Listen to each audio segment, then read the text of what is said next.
गुरुर्ब्रह्मा गुरुर्विष्णू गुरुर्देव महेश्वरा सद्गुरु साक्षात परब्रह्म तस्मै श्री सद्गुरवे नमः। जय जय रघुवीर समर्थ श्रीराम समर्थ। सद्गुरु चरणांना नतमस्तक होऊन आपण या निरूपणास सुरुवात करूया। मायबाप सज्जनांचे स्वागत आहे। समर्थांनी सांगितलेलं आहे, मनुष्याच्या जीवनातील अंतिम सत्य, मनुष्याच्या जीवनातील अटळ सत्य म्हणजे त्याचा मृत्यू आहे ना। ज्यावेळी मनुष्य जन्म घेतो ना त्यावेळीच सर्व काही लिहून ठेवलेलं असतं।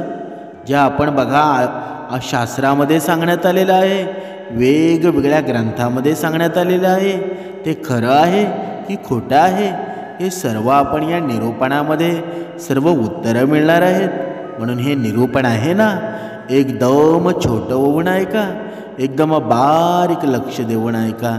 जेव्हा निरूपण आपण बाळासारखं ऐकतो ना, छोटंसं होऊन ऐकतो, तेव्हा परमेश्वर आहे ना आपल्याला नक्कीच आशीर्वाद देत असतो। आणि जेव्हा आपण गर्वाने फुगून जेव्हा निरूपण ऐकायला बसतो ना, तेव्हा आपल्याला स्वतःला असं वाटू लागतं की मीच या पूर्ण विश्वाचा राजा आहे, मीच परमेश्वर आहे। मग त्याला भगवंताचं दर्शन घडेल का? कधीच घडणार नाही। म्हणूनच समर्थांनी सांगितलेलं आहे, किती जरी तुझ्याकडे संपत्ती असेल ना तर उतू नको मातू नको, कारण ती एक दिवस लयास जाणार आहे, सर्व काही सोडून तुला जावं लागणार आहे। पण समर्थांनी सांगितलेलाच आहे ना की आपण जन्म घेतो आणि जन्म घेतल्यानंतर काही काळामध्ये आपला मृत्यूसुद्धा होतो। पण जन्म आणि मृत्यू असतो त्या दोघांचं अंतर किती असतं प्रत्येकाच्या जीवनामध्ये ते अगोदरच लिहून ठेवलेलं असतं का? या सर्व प्रश्नांची उत्तरं आहेत ना या निरूपणामध्ये आपल्याला मिळणार आहेत। एकदा भगवान श्रीहरी विष्णू गरुडावर स्वार होऊन भगवान शिवांना भेटण्यासाठी कैलास पर्वतावर जातात। कैलासात गुहेत बाहेर गरुडाला सोडून भगवान श्रीहरी विष्णू एकटेच भगवान शंकरांना भेटण्यासाठी आत गेले। बाहेर एकटेच गरुडजी उभे होते। कैलासाच्या अपूर्व नैसर्गिक शोभेनं मंत्रमुग्ध झाले आणि त्याच दरम्यान त्यांची नजर एका छोट्या सुंदर पक्षावर गेली। पक्षी खूप सुंदर होता। गरुडाचे पूर्ण विचार त्याच्याकडे केंद्रित होऊ लागले। त्याचवेळी मृत्यू देवता यमराज सुद्धा भगवान शिवांना भेटण्यासाठी कैलासावर पोचले आणि गुहेत जाण्यापूर्वी त्यांनी त्या छोट्या पक्षाला आश्चर्याने पाहिलं। गरुडाला समजलं की त्या पक्षाचा अंत निकट आहे आणि यमदेव कैलासावरून जाताना त्याला आपल्या सोबत यमलोकात घेऊन जातील। गरुडाला त्या पक्षाची खूप दया आली। एवढ्या छोट्या पक्षाला मरताना पाहून बघा ते पाहू शकत नव्हते। त्यांनी त्या पक्षाच्या आपल्या पंजात पकडलं आणि कैलासापासून हजारो किलोमीटर दूर एका जंगलामध्ये खडकावर सोडून स्वतः पुन्हा कैलासावर आले।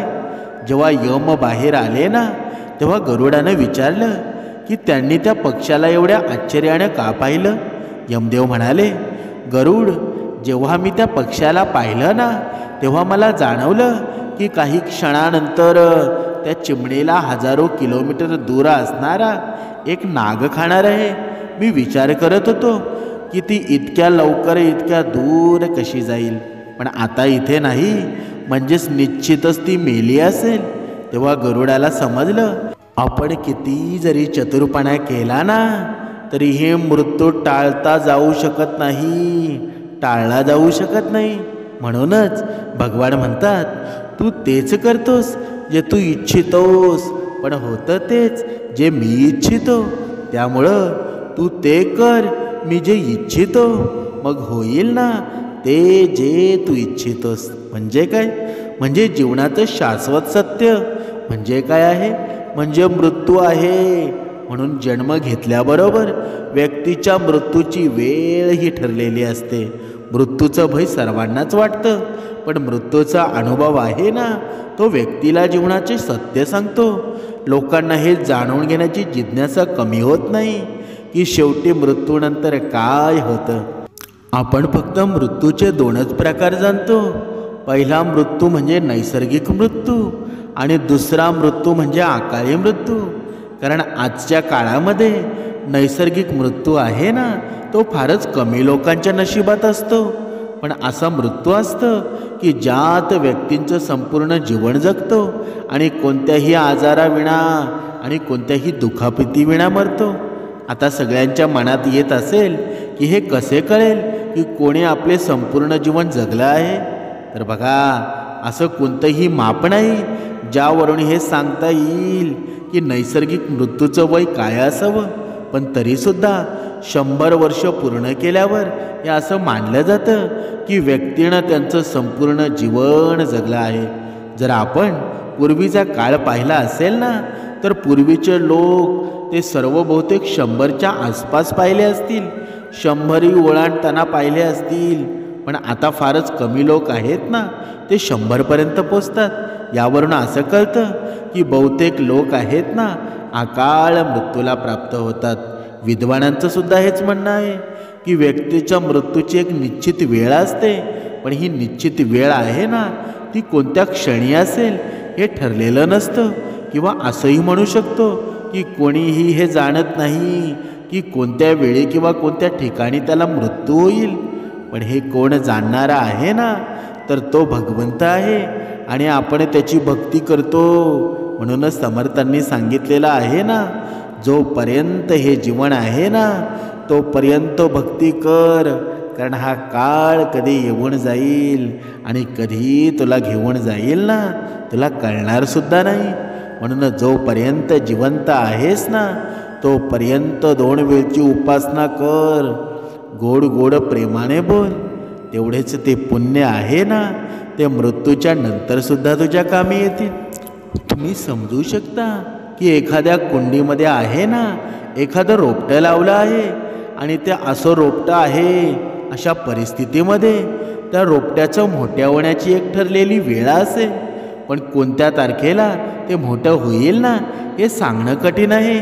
त्याचप्रमाणे त्याला कुंडीतून काढून दुसऱ्या ठिकाणी लावण्याची एक निश्चित वेळ असेल, परंतु कोणत्या वेळी हे करावं हे माहीत नसतं.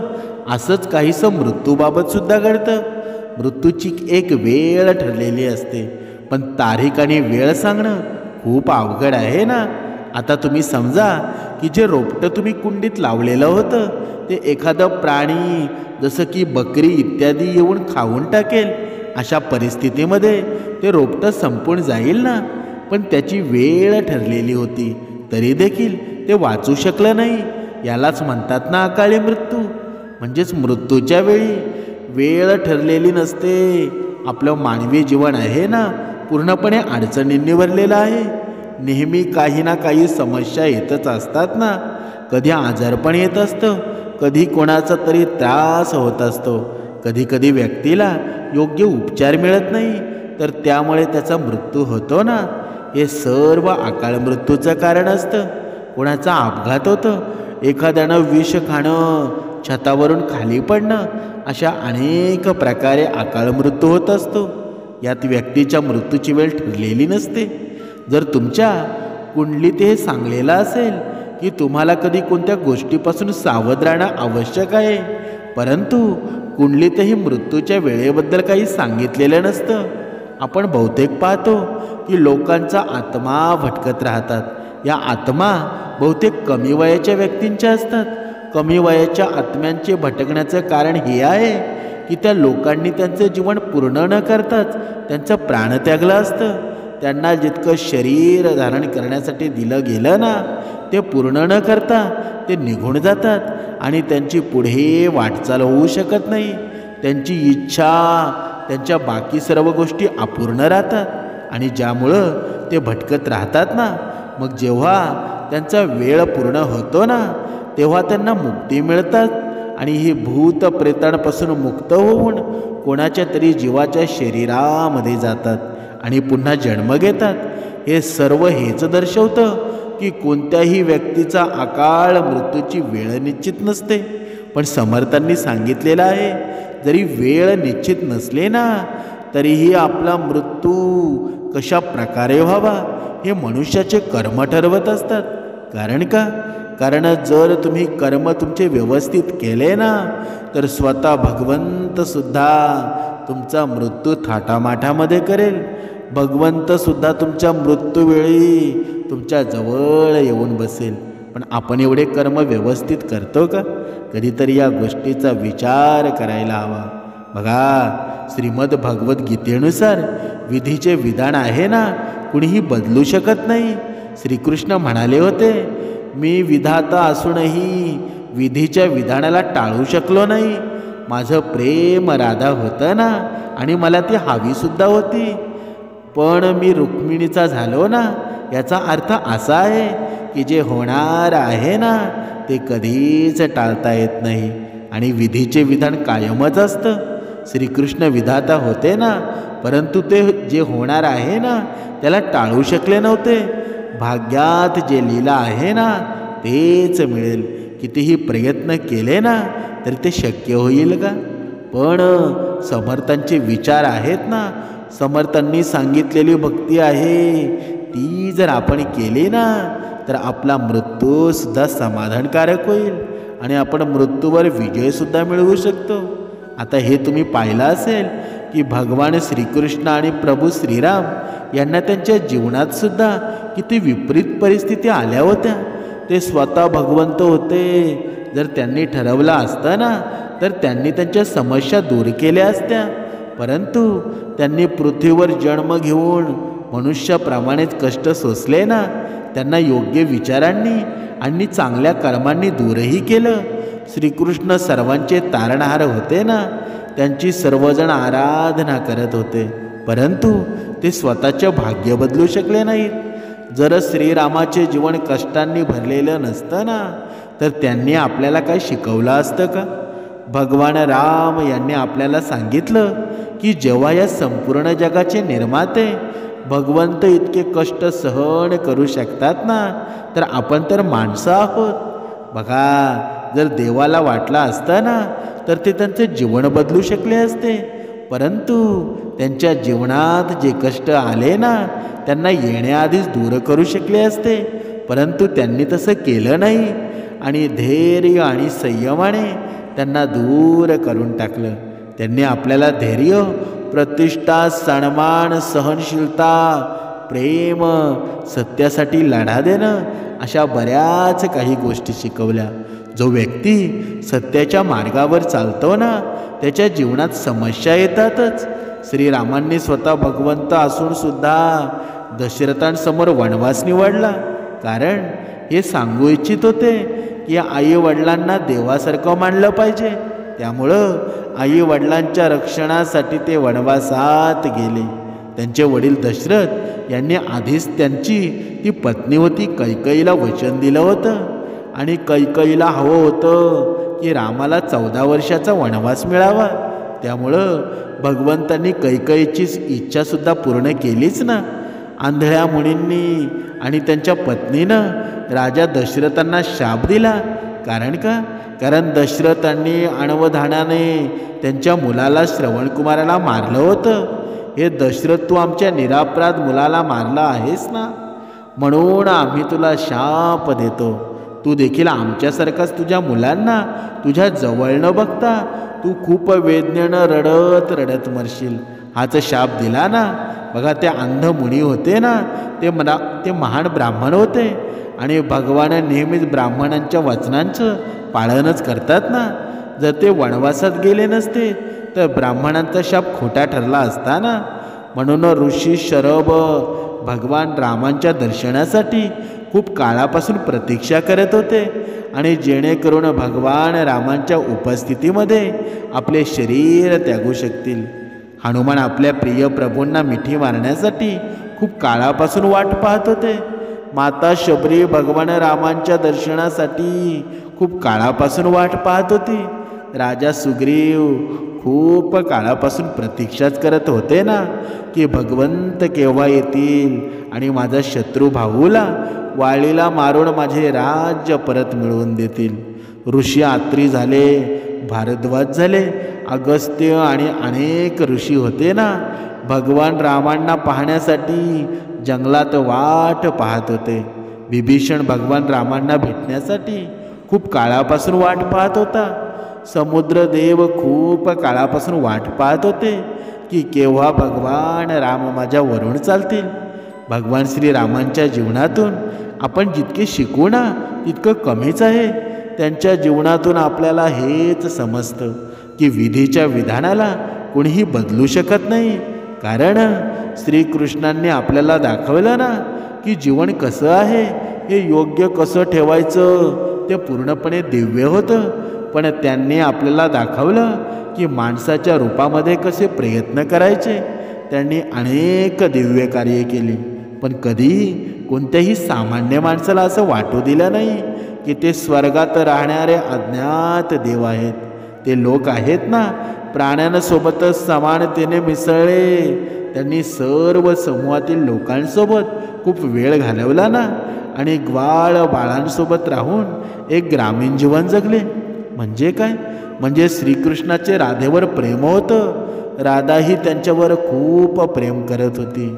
मीराबाईंनी तर लहानपणापासून श्रीकृष्णांना तिचा पतीच मानलं होतं ना, पण कृष्ण भक्तीमध्ये त्या इतक्या रमल्या ना की त्यांच्याद्वारे गायलेलं कृष्ण भजन, कृष्ण भक्तीचं गीत आजही जगप्रसिद्ध आहेत.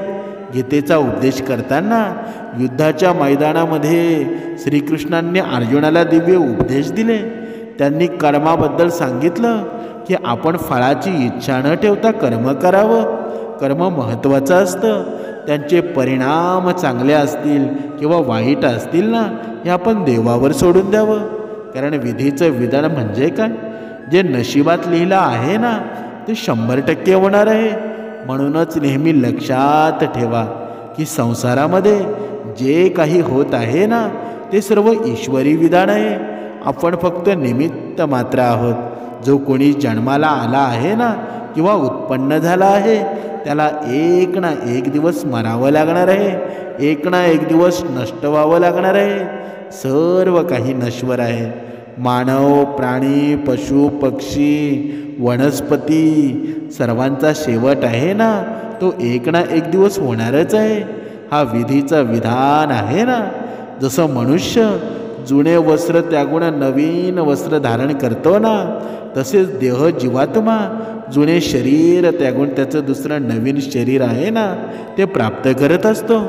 जसे कुरुक्षेत्राच्या रणभूमीमध्ये भगवान श्रीकृष्णाच्या मुखातून गीता बाहेर आली ना, त्याचप्रमाणे न जाणो किती पिढ्यांनी त्यांच्या जीवनातील छोट्या मोठ्या संघर्षांमध्ये, संशयाच्या क्षणांमध्ये, चिंता आणि गोंधळातून बाहेर पडण्यासाठी, गीता पठणाने उभं राहण्यासाठी शक्ती प्राप्त केली आहे ना. म्हणून गीता मनुष्याला सुखी राहायला शिकवते. देवावर विश्वास ठेवणाऱ्यांसाठी गीता आईसारखी आहे, जी निराशेच्या गर्दीत अडकलेल्या लोकांना आशेचे किरण दाखवत असते.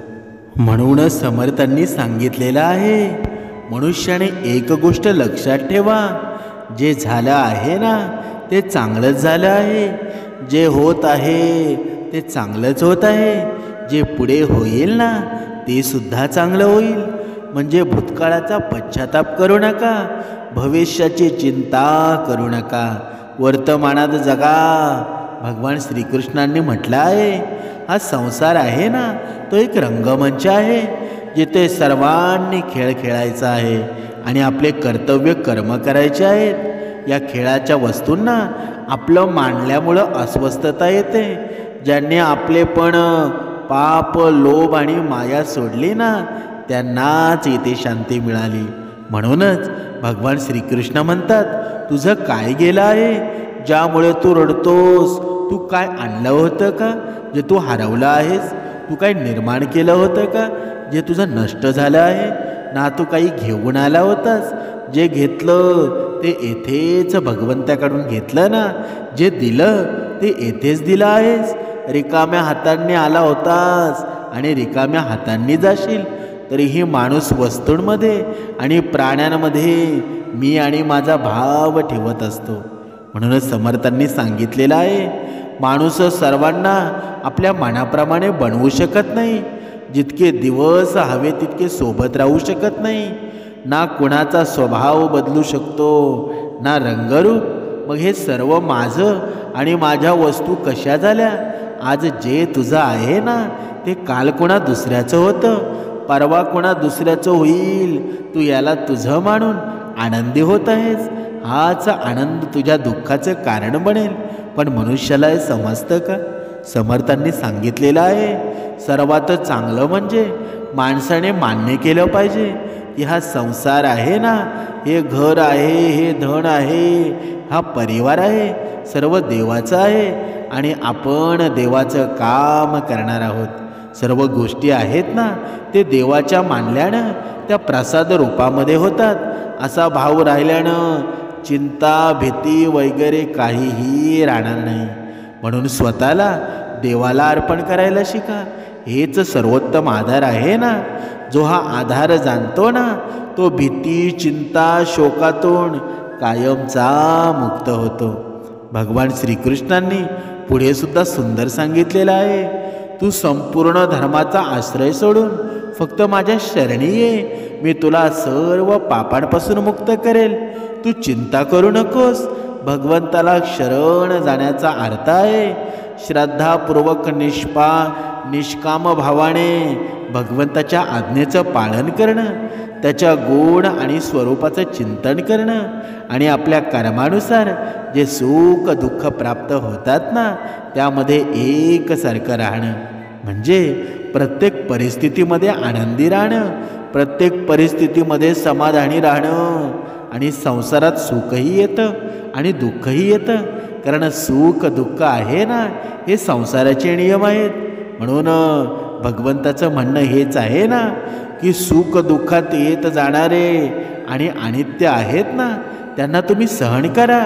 ज्यांचं मन समान भावात स्थित आहे ना, त्यांचे जीवितावस्थेमध्ये संपूर्ण संसार जिंकला आहे. कारण का? कारण समता आल्यानं सर्व दोष दूर होऊन जातात. बघा गीता काय सांगते, की या ज्या गोष्टी वेगवेगळ्या परिस्थितीमध्ये येत असतात त्यांच्यासोबत मिळू नका. यामध्ये प्रसन्नता अप्रसन्नता अशा प्रकारे दुसऱ्या व्यक्तीच्या अधीन नसून प्रारब्धाच्या अधीन आहेत. म्हणून प्रारब्धानुसार जी वस्तू आणि परिस्थिती आपल्याला मिळणार आहे ना, ती नको असली तरीही मिळेल. प्रतिकूल परिस्थितीत आपोआप येते, त्याचं प्रमाण अनुकूल परिस्थितीसुद्धा आपोआप येईल. म्हणूनच माणसानं निष्काम भावानं आपलं कर्तव्य करावं. प्रारब्ध आधी रचले ना, नंतर शरीर तू चिंता का करतो? भजले श्री रघुवीर. बघा सुंदर वर्णन केलेलं आहे. आणि गीतेमध्ये सुद्धा सांगितलेलं आहे की भगवंतानं माणसाला चिंतामुक्त राहण्यासाठी किती आश्वासनं दिलेली आहेत. भगवंत स्वतः सांगत आहेत, संपूर्ण कर्म मला अर्पण कर.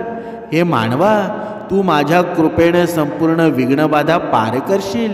माझे तू चिंतन केलेस ना, तर तुला सर्व गोष्टीची प्रेरणा मिळेल, तुला सर्व प्राप्त होईल. माझे तू भजन करशील तर तुझा उद्धार आहे ना, तो निश्चित आहे, तो मी स्वतः करेल. मला भजून लोक स्वर्गाची प्राप्ती इच्छा करतात, मी त्यांना नक्कीच ती इच्छा पूर्ण करतो. म्हणजेच काय? म्हणजे सर्व काही परमात्म्यापासून सुलभ आहे. म्हणून गीता चिंताग्रस्त माणसाला आहे ना, प्रत्येक वेळी भगवंताच्या भरोशावर आनंदी राहण्यास सांगते. तू फक्त माझ्या शरणी ये, मी तुला सर्व पापांपासून मुक्त करेल. तू शोक करू नकोस. भगवंतच शांततेचे आगार आहेत ना, आणि दुसरे कोणीच नाही. म्हणून त्यांच्या शरणी गेल्यानं परमशांती मिळेल ना. म्हणून धन वैभवाने शांती मिळू शकत नाही, विद्येनंही शांती मिळत नाही, ती तर त्यांच्या शरणी गेल्यानं मिळते. या पृथ्वीवर भगवंतामध्ये भक्ती असणं हा एक महान भाव आहे, जो वैकुंठ आणि ब्रह्मांड लोकात सुद्धा नाही. जे पुण्याच्याद्वारे स्वर्ग प्राप्त करतात ना, ते पुण्य संपल्यावर पुन्हा 84च्या फेऱ्यामध्ये पडतात. पण भक्त भगवंताकडून मुक्ती न मागता वारंवार जन्म मागतात, ज्यामुळं ते आपल्या भगवंताची नित्य नियमाने सेवा करतात, कीर्तन करतात, नाम जप करत असतात. पण समर्थांनी सांगितलेले आहे, भगवंताची लीला आहे ना, ती फार विचित्र आहे. ते कधी कोणते काम असो, कोणत्या हेतूने करतील ना, हे कोणीही जाणत नाही. आणि भगवंताची प्रत्येक लीला आहे ना, ती अशीच रहस्यमय असते. त्यांची लीला आणि महिमा आहे ना, हे पार कोणीही नाही जाणू शकत. त्यांचा मूळ उद्देश त्यांच्या भक्तांना आनंद देणे, भवबंधनातून मुक्त करणे हाच असतो ना. म्हणूनच समर्थांनी सांगितलेलं आहे, मनुष्य कितीही श्रीमंत असो, पण नियतीसमोर मनुष्य आहे ना, सर्वजण प्राणी मात्र आहे, तो नम्रच होतो. आणि आपले कर्म आहेत ना, आपली सहनशीलता आहे, आपल्या जीवनाच्या कठीण प्रसंगाशी सामना करण्यास मदत करतात. म्हणून बघा, आपण एका छोट्याशा उदाहरणाद्वारे स्पष्ट करूया.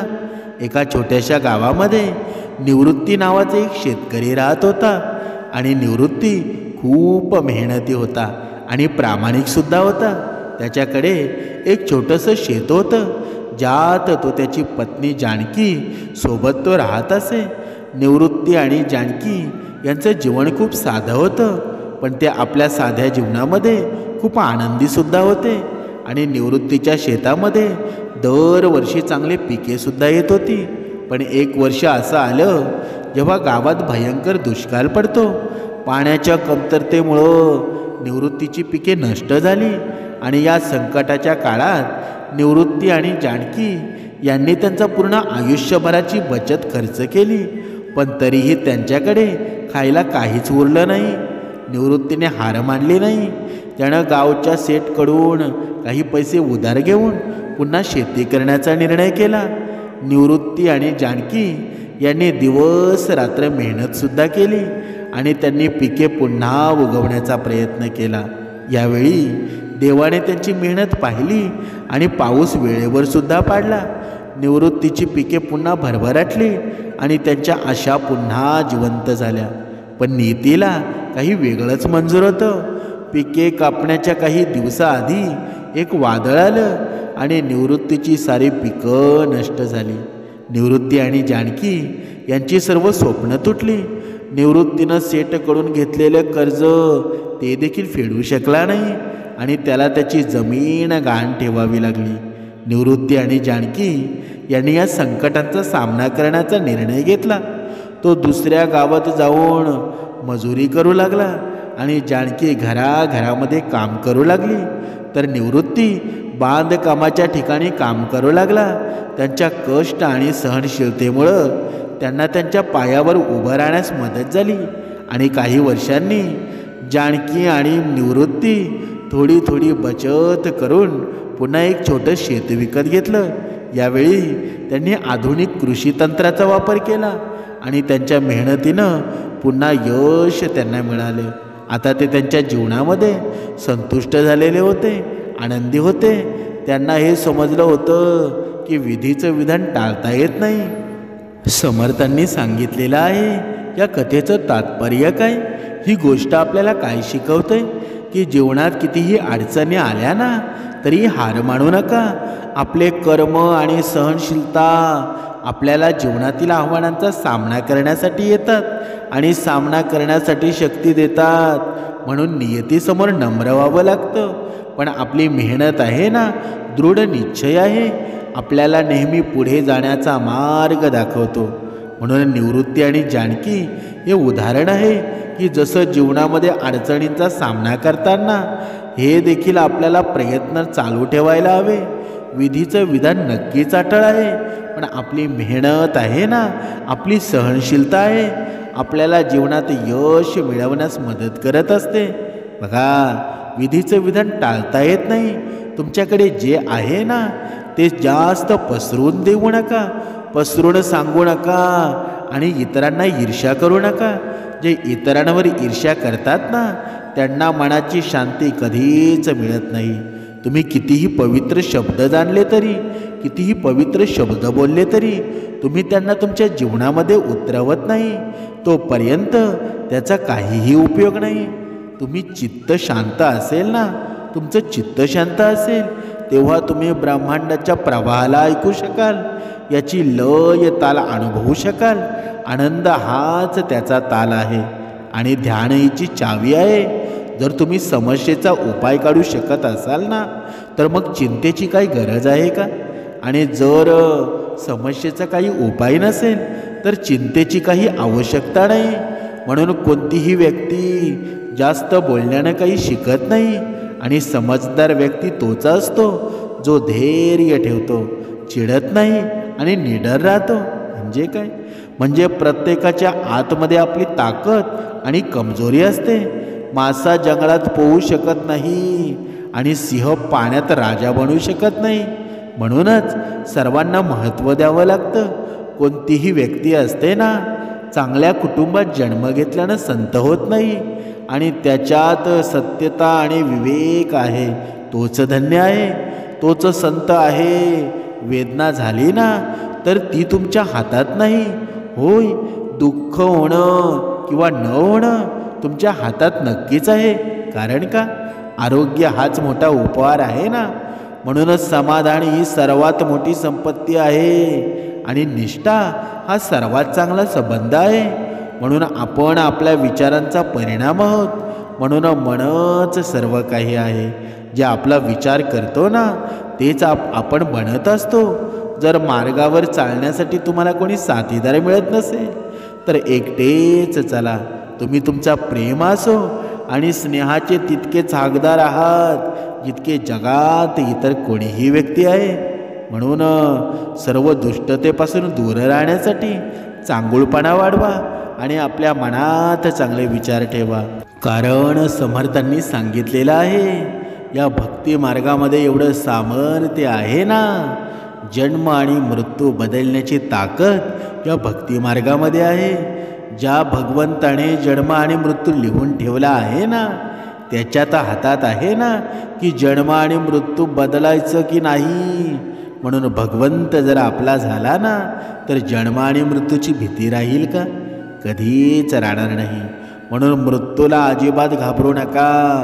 भगवंताची सेवा करा, भगवंताची भक्ती करा, आपल्या आईवडिलांची सेवा करा, आपल्या कुटुंबाला व्यवस्थित जपा. तरच तुमच्या जीवनामध्ये आनंद निर्माण होईल, समाधान निर्माण होईल. या जगामध्ये सर्व काही शक्य आहे, पण भगवंत आपल्यासोबत असेल तरच ना. जय जय रघुवीर समर्थ.